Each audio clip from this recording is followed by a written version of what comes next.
Hello and welcome. You are listening to History for Sleep, a place where the past unfolds slowly, quietly, and without urgency. If this is your first time here, you don't need to remember names, dates, or outcomes. All you need to do is listen and let the story move at its own pace. Tonight, we are traveling far back in time to an age that is often remembered in bold strokes: knights, crusades, banners, and faith. But behind those dramatic images was a daily reality that was far less heroic and far more exhausting. This is the world of the Crusades. And this is a story about why most of us, if placed there suddenly, would struggle to last even a single day. Not because we are weak, not because we lack courage, but because the world itself was relentless. When people today imagine the medieval past, it often looks romantic from a distance. Stone castles standing firm against the sky. Soldiers marching with purpose. A sense of meaning carved clearly into life. But for the vast majority of people living during the age of the Crusades, life was not a story of glory. It was a quiet test of endurance, repeated every morning. This was a time when uncertainty was not an occasional disruption. It was the background of existence. War was not something that happened somewhere else. It was something that hovered near roads, fields, and villages, shaping decisions before they were ever made. As you listen, try not to imagine grand battles. Instead, imagine waking up in a world where safety was never assumed, where planning for tomorrow was difficult because today already demanded so much. A world where survival was not dramatic, but constant. Let's begin there. Session 1: A world where war was never far away during the age of the Crusades. War was not an event. It was a condition. For people living in medieval Europe and the surrounding regions, conflict did not arrive with a clear beginning and end. It lingered.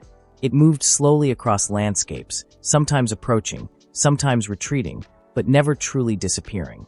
Even when armies were far away, their presence was felt in higher taxes, in missing food, in anxious conversations whispered indoors at night.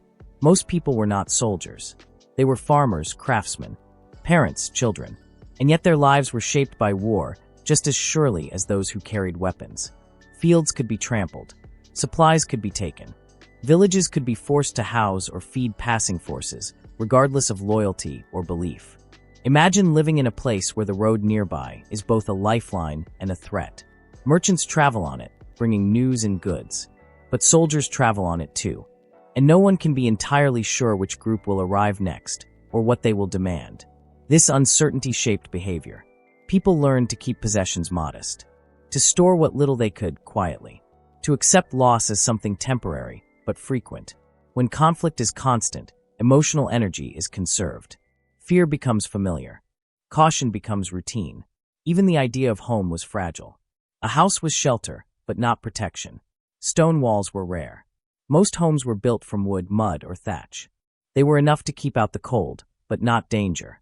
And yet people lived in them anyway, because there was no alternative. In such a world, daily life continued not because it was easy, but because it had to. Crops still needed planting. Animals still needed tending. Children still needed feeding. War did not pause these responsibilities. It simply made them harder. For modern listeners, used to long stretches of peace, this constant background tension can be difficult to imagine. Today, war is often something we follow through screens. During the Crusades, it was something you measured by how close it felt to your door. And yet, what is most striking is not how people panicked, but how they adapted. When danger is constant, it loses some of its sharpness. People learn to live alongside it, the way one lives with harsh weather, watching the signs, adjusting behavior, but continuing forward. This does not mean life was calm. It means calm was redefined. Moments of quiet existed, but they were fragile. A peaceful day was something to be used, not assumed. A stable season was a gift, not a guarantee. And this awareness shaped how people thought about time itself. The future was uncertain. The present demanded attention. Even faith, which offered meaning and structure, was deeply intertwined with this reality. Belief helped explain suffering, but it also reinforced the sense that hardship was normal, even expected. Endurance was not celebrated loudly. It was practiced quietly. From our modern perspective, it may seem overwhelming, but for those living then, it was simply life. Not chosen, not questioned, just endured. As the day ended, people rested not with a sense of accomplishment, but with relief. relief that they had made it through another ordinary day in an extraordinary time. And in that small relief, there was rest. In the next part of our story, we will move closer to the physical realities of this world, the homes, the streets, and the conditions that shape the body as much as the mind. For now, let the image settle. A quiet village, a distant road, and a world that never fully slept but somehow kept going. Take a slow breath. The past will continue waiting. And now, as the story gently loosens its hold, there is nothing more you need to follow. The roads have grown quiet. The fires have settled into warm embers. The voices of the past fade into a distant hum, no longer asking for attention. What remains is stillness. You do not need to remember names, dates, or outcomes. History has done its work simply by passing through your thoughts, slowly and softly, like footsteps moving away in the dark. Let your breathing find its own rhythm. Let the images blur at the edges. Let the weight of the day ease, just as those long journeys once ended in rest. The world of the Crusades can stay where it belongs, far behind you, resting in time. For now, there is only this moment. Quiet room. Calm mind. A body allowed to rest. Thank you for listening. Sleep well. To drift. Before battles, before faith was tested, before long journeys began, there was something far more demanding. An ordinary day. In the age of the Crusades, daily life was not dramatic. It did not begin with trumpets or speeches. It began quietly, often before sunrise, when the air was still cool and the body already felt tired. For most people, survival was not a future concern. It was the present moment. Waking up was the first challenge. Beds were simple, if they existed at all. Straw, cloth, or bare ground served as rest. Sleep was light and easily broken. Cold crept in at night. Sounds traveled far. Bodies rarely felt fully restored by morning. People rose stiff and sore, joints protesting movement that had not yet begun. The day offered no choice but to continue. Clothing was practical, worn thin by repeated use. Shoes, if owned, were precious and repaired often. Many walked barefoot or with minimal protection, their feet accustomed to discomfort. Food was the next concern. Breakfast, as we understand it, was rare. Meals depended on availability, not routine. A small piece of bread, perhaps softened with liquid. Sometimes nothing at all. Hunger was familiar. It did not cause panic. It simply existed like weather. People learned to work with it. Daily labor filled the hours. Farming, carrying water, tending animals, repairing tools. Tasks repeated endlessly. There was no guarantee that effort would bring reward. Crops failed. Tools broke. Weather ignored plans. Energy was spent carefully because rest was uncertain.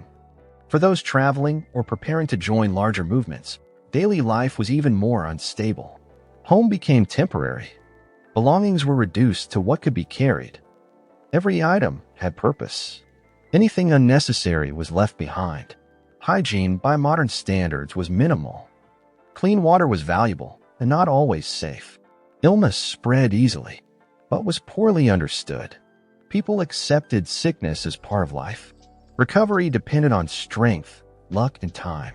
Time itself moved differently, without clocks. Days were guided by light and routine. Morning meant work. Evening meant rest, if possible. The future extended only as far as the next meal or the next shelter. Long-term planning was rare. Survival required focus on what was immediately ahead. Social life existed, but it was quiet. Conversations were practical. Stories were shared softly. Laughter happened, but briefly. Energy was conserved. Children learned quickly that play had limits. They contributed early, carrying, gathering, watching. This early responsibility shaped bodies and minds alike. There was little separation between childhood and adulthood. Life pressed forward without pause. Danger was not constant, but it was close enough to be considered. Injury, illness, hunger, and exposure were everyday threats. Death was familiar, not shocking, not extraordinary, simply part of the environment.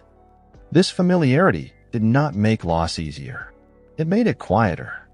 People learned to grieve without stopping. to feel sadness while continuing to work, to remember while moving forward. Faith provided structure, but not certainty. Belief offered explanations, not solutions. It helped people endure, not escape.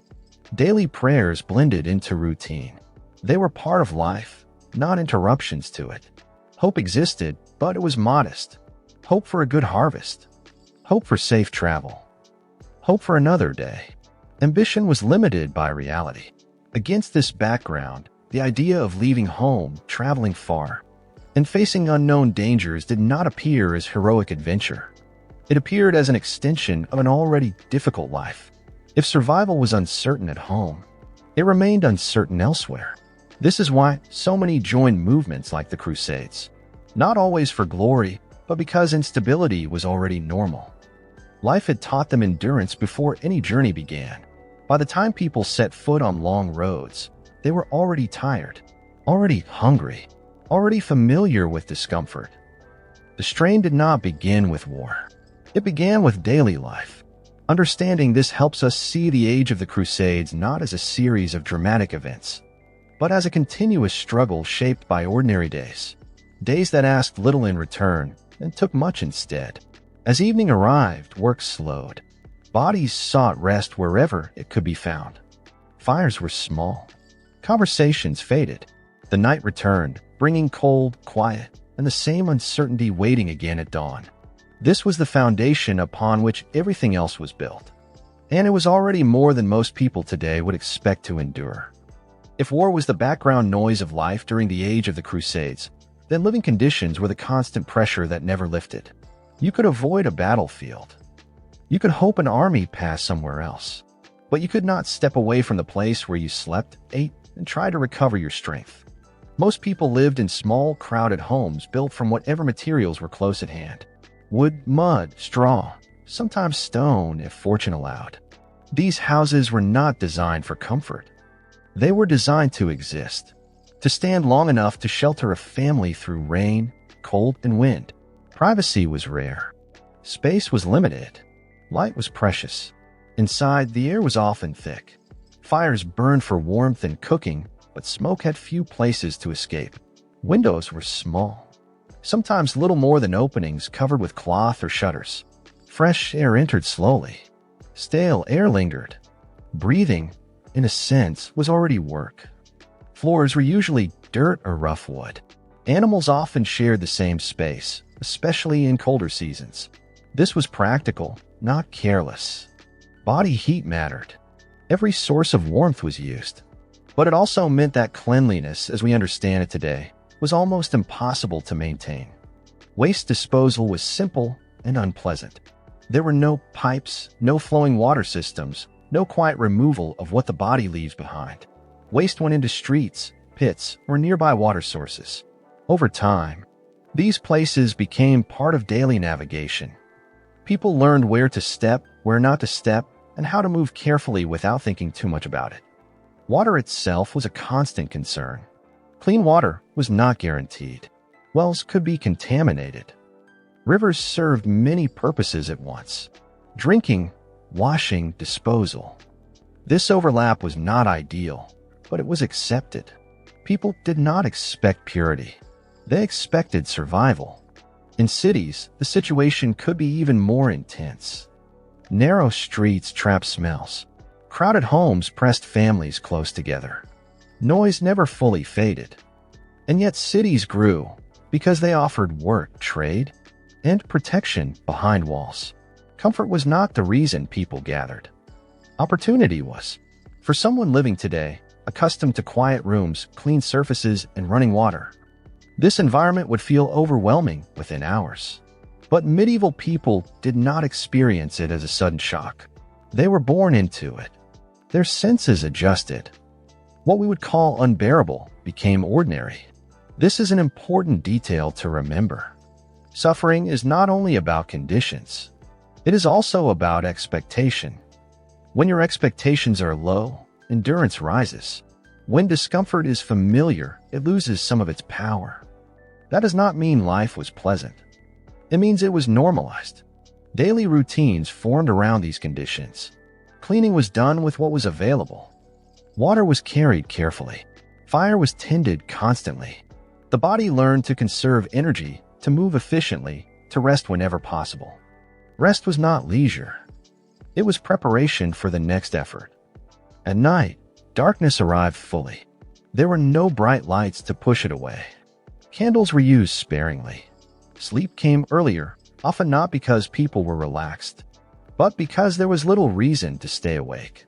The body followed the rhythm of daylight and exhaustion. In this environment, small comforts mattered deeply. A warm corner, a quiet moment, a shared meal, however simple. These were not luxuries. They were anchors. They made the day bearable. From the outside, it may seem astonishing that societies continued to function under such strain, but they did. Not because people were stronger in some heroic sense, but because adaptation is a powerful thing. The human mind adjusts. The human body follows. Still, if you were placed there suddenly, without years of gradual adjustment, the shock would be immense. The smells, the closeness, the constant awareness of dirt, smoke, and uncertainty. It would not be one dramatic moment that overwhelmed you. It would be the accumulation of small discomforts, pressing in from every direction. And this is why lasting a single day would already be a challenge. As night settles over this imagined village, people lie down not expecting deep rest, but hoping for enough sleep to rise again. Outside, the world remains unchanged. Inside, bodies recover as best they can. In the next part of our story, we will look even closer at what these conditions meant for the body itself, and how illness became an almost unavoidable companion in daily life. For now, let the image soften. A small room, a fading fire, the slow, heavy quiet of a world that does not pause, but does endure. In a world where living conditions were harsh and unavoidable, the human body was never far from its limits. During the age of the Crusades, sickness was not an interruption to life. It was part of life itself, quietly present, often expected, and rarely surprising. People did not speak of good health in the way we do today. Health was temporary. It was something you noticed only when it was gone. Most days, the body carried small aches, lingering weakness, or discomfort that never fully disappeared. These were not seen as problems to solve, but as conditions to endure. Illness came easily. A small cut could become dangerous. A fever could linger for days, then weeks. What we would now consider mild infections often turned serious. Not because they were severe in themselves, but because there were few effective ways to stop them. Medical knowledge existed, but it was limited and uneven. Healing was based on tradition, observation, and belief rather than tested science. Remedies came from plants, prayers, rituals, and inherited wisdom. Some treatments helped. Others did nothing. A few made things worse. But people used what they had because there was no alternative. Doctors were rare, especially outside cities. Most care happened at home. Families treated their own. Knowledge passed quietly from one generation to the next. Which herbs soothed pain? Which foods were easier to digest when the body felt weak? Which signs meant someone might recover? And which signs suggested it was time to prepare for loss? The body, in this world, was not expected to last long. Childhood was dangerous. Many did not survive it. Those who did grew accustomed to seeing sickness around them. Brothers, sisters, neighbors. Illness was familiar, almost routine. This familiarity changed how people responded emotionally. There was fear, yes, but not panic. When sickness arrived, it was met with patience. People waited. They observed. They hoped. And if recovery did not come, they grieved quietly and moved forward because life demanded it. Epidemics were especially devastating. When disease spread through crowded towns or military camps, there was little anyone could do. Isolation was difficult. Understanding of transmission was limited. People knew sickness could pass between bodies, but not how or why. They adjusted behavior when they could, but often too late. For soldiers and travelers, the risk was even greater. Long journeys weakened the body. Poor food, exposure to weather, exhaustion. The immune system, though not understood by name, was constantly strained. Many never reached their destination not because of combat, but because their bodies simply gave out along the way. In modern life, illness often feels like a pause. We stop working. We rest. We expect recovery. In the medieval world, illness rarely paused anything. Work continued because survival depended on it. Rest was taken when possible, not prescribed. Recovery, when it happened, was gradual and uncertain. Pain management was minimal. There were no reliable ways to dull severe pain. Surgery existed, but without anesthesia as we know it. Procedures were quick, rough, and frightening. Survival depended on speed and luck as much as skill. And yet, people adapted. The body learned to live with discomfort. The mind learned not to dwell on pain longer than necessary. Endurance became a quiet skill, practiced daily without praise. Faith played a role here as well. Illness was often understood as part of a larger order. Test, a punishment, a mystery beyond human control. This belief did not remove suffering, but it gave it a place. And sometimes, having a place for suffering made it easier to carry. For us, listening from a comfortable distance, this fragility can feel unsettling.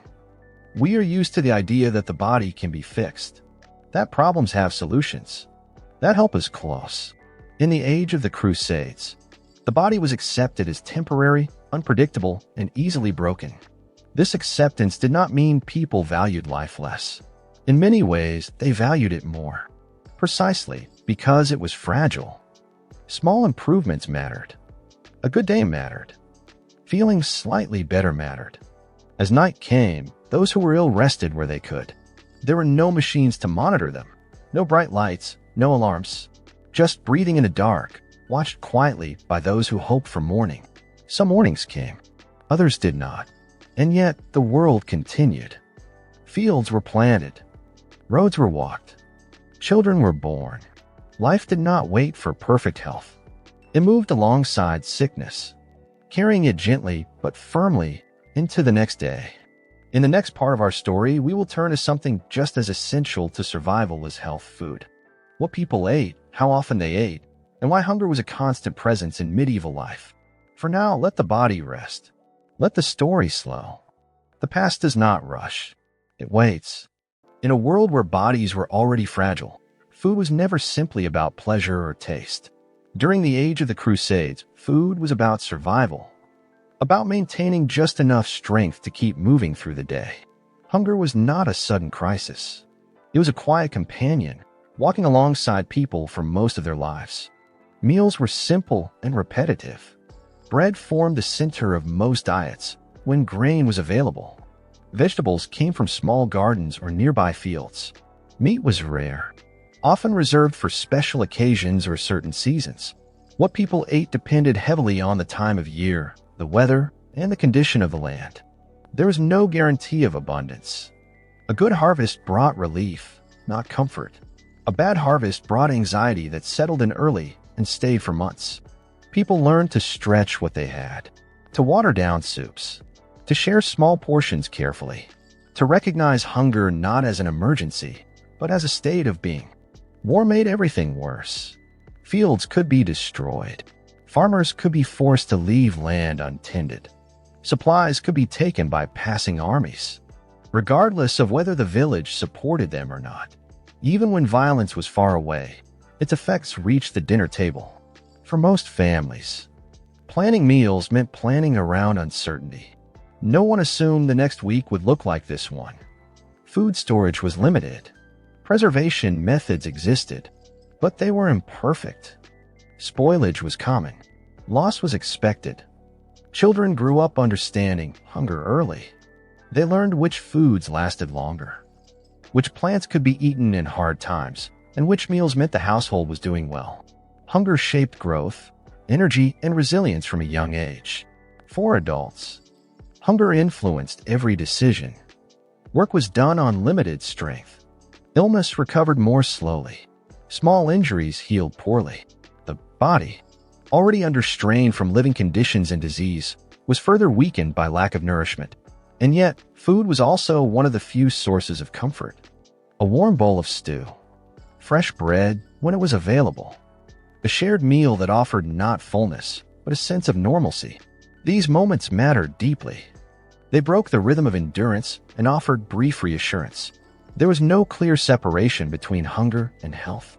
Poor nutrition made disease more dangerous. Disease reduced the ability to work, which reduced access to food. It was a cycle slow and difficult to escape.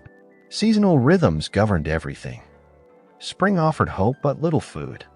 Summer required hard labor under the sun. Autumn brought relief and preparation. Winter demanded patience and restraint. People lived by these patterns not by choice, but by necessity. For soldiers and travelers, hunger followed closely. Long journeys meant relying on uncertain supplies. Food could spoil. Rations could run out. Foraging was risky and unreliable. Hunger weakened bodies long before combat ever began. Modern life often treats hunger as a short-term problem. A missed meal, a late dinner. In the medieval world, hunger was measured in weeks and months. It shaped personality, behavior, and expectations. People did not expect to be full. They hoped not to be starving. This constant uncertainty influenced how people related to one another. Sharing food was an act of trust. Refusing food was rare. Hospitality mattered, even when resources were thin. Social bonds helped soften scarcity, though they could not eliminate it. As night fell, people went to sleep on partially empty stomachs, not in despair, but in acceptance. The body learned to rest even without comfort.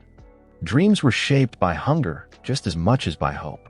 When morning came, work resumed. Fields were tended. Bread was baked if grain remained. Life moved forward, not because conditions improved, but because stopping was not an option. In the next part of our story, we will follow the road itself. We will look at the long journeys taken by soldiers and pilgrims, and how the act of travel, slow and unforgiving, became one of the greatest tests of survival in this age. For now, let the image quiet. A simple meal, a shared bowl, a world where uncertainty was constant, and endurance was ordinary. Long before any sword was raised, before any banner was seen on the horizon, the real struggle had already begun. It was the journey itself. In the age of the Crusades, traveling was not a brief interruption between destinations. It was an experience that consumed weeks, months, and sometimes years. For many, the road was not a path toward glory, but a slow erosion of strength.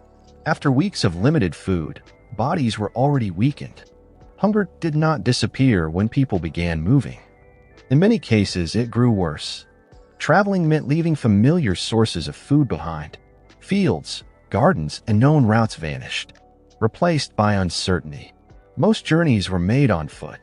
Horses were expensive and required care and feed. Wagons were slow and often impractical. Feet carried the weight of armor, supplies, and exhaustion across uneven ground. Roads, when they existed, were rough. Mud swallowed shoes in spring. Dust choked lungs in summer. Rain turned paths into rivers. In winter, cold stiffened joints and slowed progress to a crawl. There were no inns spaced conveniently along the way. Shelters were improvised. Nights were spent under open skies, in abandoned buildings, or crowded together for warmth. Sleep was shallow and easily broken. Illness followed closely behind fatigue. Small cuts became infected. Blisters opened and refused to heal. Fevers spread quietly through groups, passed by shared water or simple proximity. There was little rest and no way to isolate the sick. Water itself was uncertain. Clean sources were rare. Rivers carried disease. Wells could be contaminated. Travelers drank what they found, knowing it might make them weaker, but thirst left no alternative. Supplies ran out quickly. Food spoiled. Animals died. Foraging was unpredictable and dangerous. Eating unfamiliar plants carried risk, but hunger forced experimentation. Morale faded slowly. At first, people talked of destinations. Then they spoke of rest. Eventually, conversation thinned. Energy was saved for movement. For soldiers, this exhaustion meant that by the time battles occurred, bodies were already strained. Muscles were tired. Reflexes dulled. Courage had to fight through fatigue before it ever met an enemy. For pilgrims, The journey was an act of faith repeated every day. Each step became a prayer. Each mile survived was considered meaningful, even when it hurt. Many never reached their destination. Some turned back. Some collapsed along the way. Others disappeared quietly, absorbed into the landscape without record or marker. Modern imagination often focuses on the clash of armies, the drama of combat. But for most people of the time, endurance mattered more than bravery. The road demanded patience, resilience, and acceptance. Days blurred together. Sunrises marked progress, not promise. The body learned to move despite discomfort. Pain became background noise. At night, as groups rested, silence settled in. Not dramatic silence, but the quiet of tired bodies too exhausted for fear. Sleep came unevenly, shaped by cold ground and aching limbs. In these moments, survival was no longer about victory or defeat. It was about taking one more step in the morning, about standing up again. The journey itself shaped the outcome of history. It determined who arrived strong enough to fight, who arrived broken, and who never arrived at all. As we leave the road behind, the next part of our story will look not at movement, but at what happened when travelers finally stopped. We will step inside the crowded camps and temporary settlements where exhaustion met tension, and where daily life continued under constant strain. For now, imagine the road stretching quietly into the distance. No urgency, no destination in sight, just footsteps fading into the night. When the journey finally paused, it did not bring comfort. It brought stillness. After weeks or months on the road, people reached places where movement stopped for a while. These were not cities or homes, but camps. Temporary settlements formed from necessity rather than design. Rows of tents appeared first. Some were made of cloth stretched thin. Others were patched together from leather, wood, and whatever materials could be found. Shapes were uneven. Nothing was permanent. The ground beneath them was hard and already worn down. Paths formed quickly between shelters, not planned, but repeated enough to become familiar. Dust and mud marked the same routes, day after day. Life in camp moved slowly. Very slowly. Morning began without ceremony. People woke as light filtered through fabric and smoke. There were no bells, no schedules, only habit. Some rose early. Others stayed lying down, conserving strength. Food was simple and repetitive. Thin porridge, dry bread, occasionally salted meat when supplies allowed. Meals were quiet. Eating was not a pleasure, but a task. Water was carried in buckets or skins. Washing was minimal. Clothes stayed dirty. Armor was heavy even when in used, but rarely removed completely. Readiness mattered more than comfort. Days were filled with waiting. Waiting for orders. Waiting for supplies. Waiting for news. Waiting for weather to change. This waiting stretched time. Without movement, aches became more noticeable. Old injuries returned. Muscles stiffened. Fatigue lingered. In camps, illness spread easily. Crowded conditions made rest difficult. Coughs echoed at night. Fevers rose quietly. People tried to ignore symptoms, hoping they would pass. There were no real doctors in the modern sense. Treatment relied on experience and tradition. Herbs were brewed. Blood was sometimes let. Prayer was offered often. Most days looked similar to the one before. Tasks repeated themselves. Fires were built and rebuilt. Gear was checked again and again. Nothing changed, yet tension remained. At night, camp settled into a low hum. Fires crackled. Voices softened. Stories were told. Not dramatically, but gently. Familiar tales helped pass time and soothe nerves. Some spoke of home. Others spoke of destinations they had not yet seen. Many listened without speaking at all. Sleep came unevenly. The ground was cold. Sounds were constant. Cough here. Footsteps there. Horses shifting nearby. Dreams were shaped by exhaustion rather than imagination. For soldiers, camps were places of preparation and uncertainty. For pilgrims, they were pauses in a spiritual journey. For everyone, they were reminders that nothing about their situation was stable. Weather played a constant role. Rain turned camps into mud. Wind tore at tents. Heat brought flies and discomfort. Cold pressed inward, making nights longer. Camps grew and shrank unpredictably. People arrived, others left. Some disappeared without explanation. No records were kept. Loss blended into routine.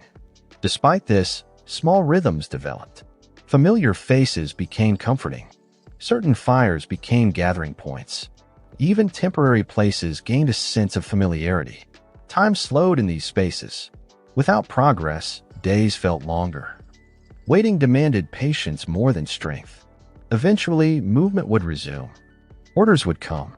Camps would dissolve almost overnight, leaving little behind but flattened ground and ash. But while they lasted, these temporary settlements shaped daily life deeply. They were places where bodies tried to recover, where minds wandered, and where anticipation grew quietly. As we move forward, we will leave the stillness of the camp and look at what happened when waiting finally ended, when tension turned into action, and when preparation met reality. For now, imagine the camp at dusk.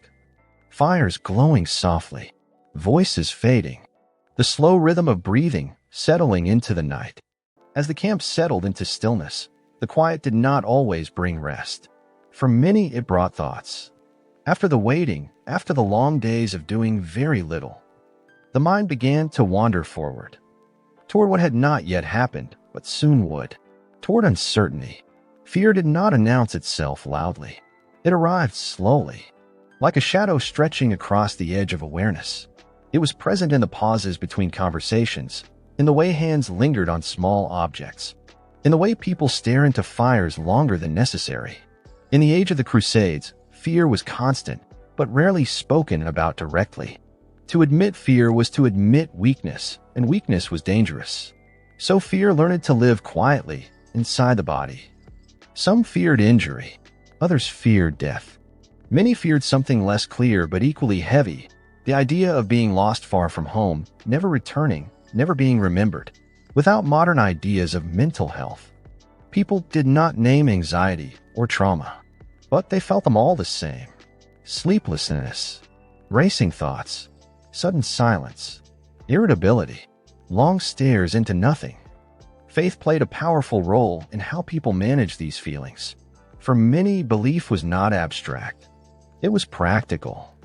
Faith gave meaning to suffering. Pain could be endured if it was part of a larger story. Fear could be quieted if it was framed as a test rather than a threat. Prayer was woven into daily life. Not only formal prayer, but murmured phrases, repeated words, familiar rhythms spoken softly under the breath. These were not dramatic moments, but steady ones like breathing. Some carried small religious objects: cross, fragment of cloth, a written prayer folded many times. These items were touched often, especially at night. Faith offered structure when the future felt formless. But faith did not erase fear. It lived alongside it. There were moments when belief wavered, when silence followed prayer, when exhaustion made promises feel distant. These moments were rarely shared. In camps, conversations at night sometimes drifted toward doubt. Quiet questions, half-spoken worries. What if we are wrong? What if this suffering has no meaning? Often, such conversations ended without answers. Someone would change the subject. Someone would stand and leave. Silence returned. Mental strain accumulated slowly. Days of waiting, nights of poor sleep. Bodies already weakened by hunger and illness carried minds under constant pressure. Dreams became vivid. Not heroic dreams, but fragmented ones. Memories of home mixed with imagined futures. Faces blurred. Places shifted. Some woke suddenly, heart racing, unsure why. Others withdrew. They spoke less. They ate less. They watched more. These changes were noticed, but rarely addressed. There was no space for rest from the mind. Only the expectation to continue. Fear also shaped behavior. It made people cautious. It made them tense. It sharpened reactions. Small sounds startled. Unexpected movement caused hands to reach instinctively for weapons. And yet, alongside fear, there was also hope. Hope was quieter, but persistent. The hope of survival. The hope of return. the hope that suffering would end. Hope often took simple forms. Imagining a familiar place, recalling a specific meal, thinking of a person waiting somewhere far away. These thoughts were comforting not because they were likely, but because they were familiar. In this way, the mind balanced itself between fear and faith, between what was frightening and what was believed. Neither side fully won. Over time, mental strain became part of daily life, like hunger or fatigue. It was carried without complaint, adjusted to, normalized. People learned to function while uneasy, to smile while worried, to pray while afraid. This quiet endurance defined much of the human experience during the Crusades, not just on battlefields, but in the long hours before anything happened. As the night deepened, camps grew quieter, fires burned low, conversations ended. People lay down with thoughts still moving inside them. Tomorrow would bring change, or it would bring more waiting. Either way, the mind would continue its careful balancing act. In the next part of our journey, we will move from inner tension to outward reality, from what people felt inside, to what they faced when belief and fear met the physical world. For now, let the camp rest. Let thoughts slow. Let the night hold what words cannot. After days of waiting, after nights filled with quiet fear and whispered prayers, the moment people imagined yet tried not to picture finally arrived. Battle did not begin with drama. It began with movement. A change in routine, a tightening of posture, the subtle shift from stillness to readiness.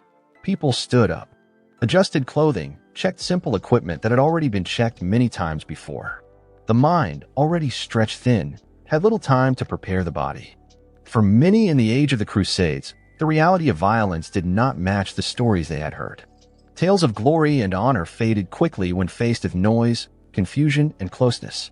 Battlefields were crowded, loud, disorienting. There was no clear view of the whole scene. Only fragments. A face rushing past. A sudden shout. The sound of metal striking metal.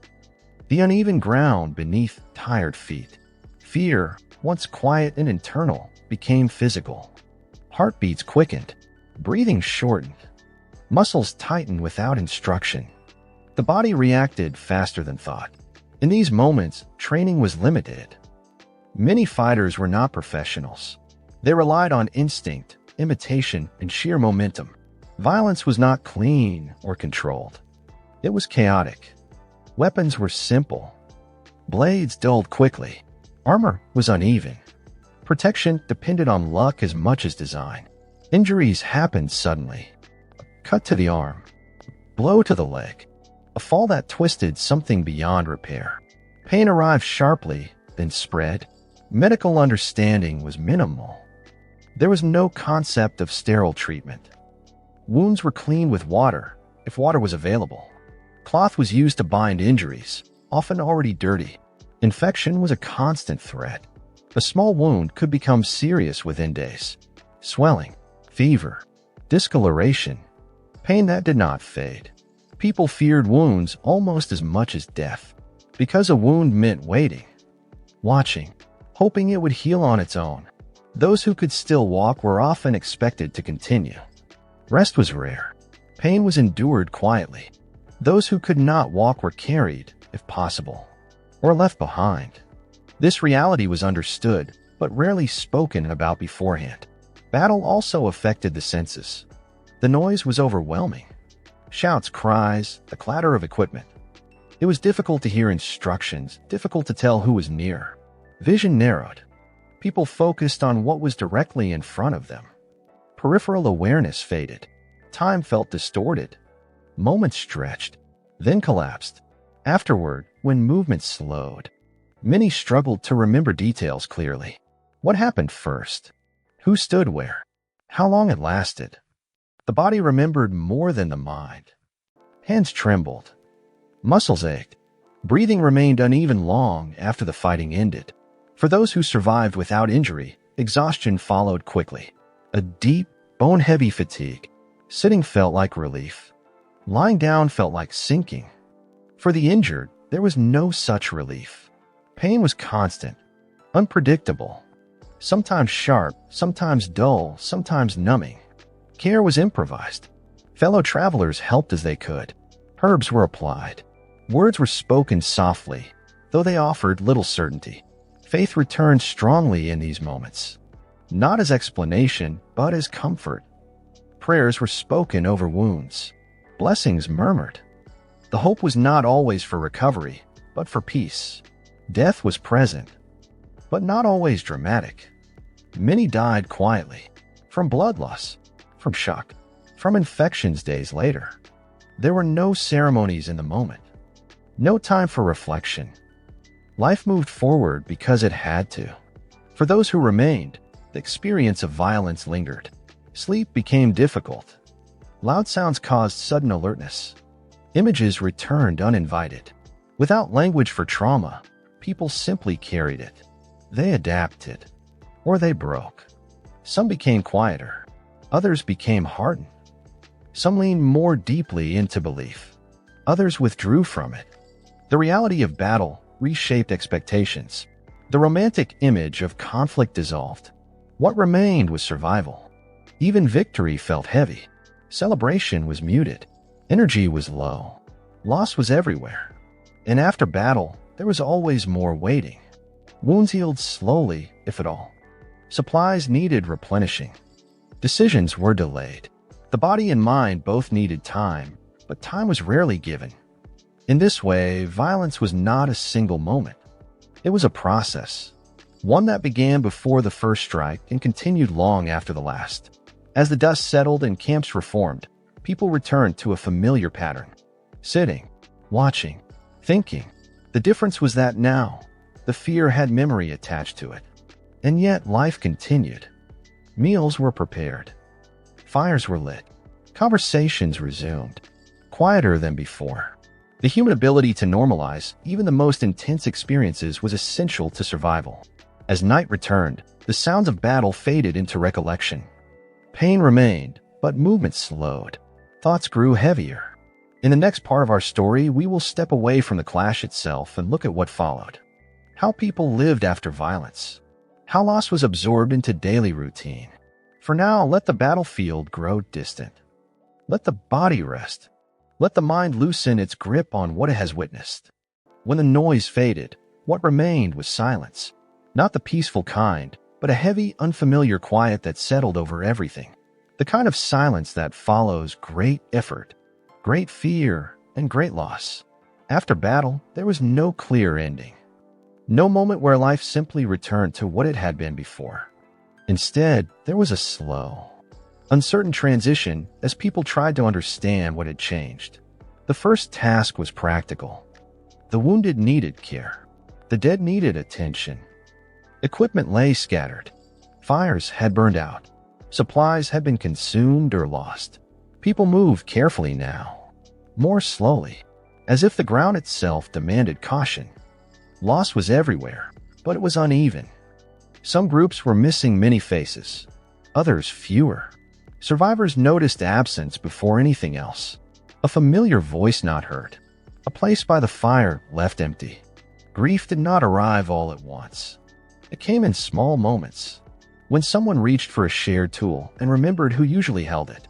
When food was divided and there was more than expected. There were no formal ways to process this loss. No structured mourning. Life did not pause. Instead, people learned to carry grief quietly, alongside fatigue and hunger. Bodies were tired, but routine slowly returned. Meals were prepared again, though portions were smaller. Watches were set. Camps reorganized. Returning to daily life did not mean forgetting. It meant continuing despite memory. For the injured, recovery was uncertain. Some wounds healed cleanly. Others became chronic. Pain lingered. Mobility changed. People adjusted their roles. Those who could no longer fight helped in other ways. Gathering wood, carrying water, watching over the camp. This redistribution of tasks was not formal, but necessary. Survival required flexibility. Mental recovery was even less defined. Some people spoke about what had happened. Others avoided it completely. Silence became a coping mechanism. Nighttime remained difficult. Sleep came unevenly. Dreams carried fragments of noise and movement. But slowly, the mind adapted again. Days passed, then more days. Familiar patterns softened sharp memories. Faith often returned to a quieter form, less urgent, more reflective. Gratitude for survival mixed with questions left unanswered. For some, belief deepened. For others, it grew distant. Both reactions were accepted without discussion. The environment itself contributed to healing. Morning light returned. Birds reappeared.